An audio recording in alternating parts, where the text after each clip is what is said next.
L'histoire de Mokosh, la déesse patronne des femmes.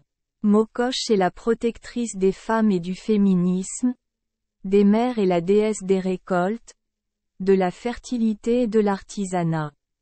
Le dieu protecteur de la filature, du tissage et de la tonte des moutons, des tâches que les femmes accomplissent souvent dans la vie quotidienne. Elle tient souvent dans sa main un morceau de tissu et des rouleaux de fil, qui, selon la rumeur, sont les fils du destin. Plus précisément, on dit que ce sont les fils de la vie des hommes et que c'est Mokosh qui prendra ses décisions de vie ou de mort. C'est pourquoi elle est aussi la déesse du destin. La déesse Makosh est la plus ancienne des 3 déesses les plus vénérées de Russie.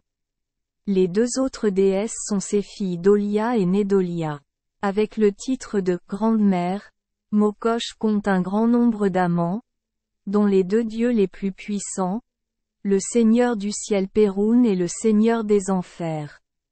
Elle est également la mère du dieu du printemps Jarilo et de la déesse de l'hiver Morana. Jusqu'à présent, les chercheurs de l'ancienne culture slave ne s'accordent pas sur une opinion commune sur la sonorité réelle du nom de cette déesse. On l'appelle différemment Makosh, Mokosh, Mokusha, Mokish, Mokushka, etc. Selon certains érudits, l'actuelle capitale de notre État, Moscou, porte le nom de la déesse.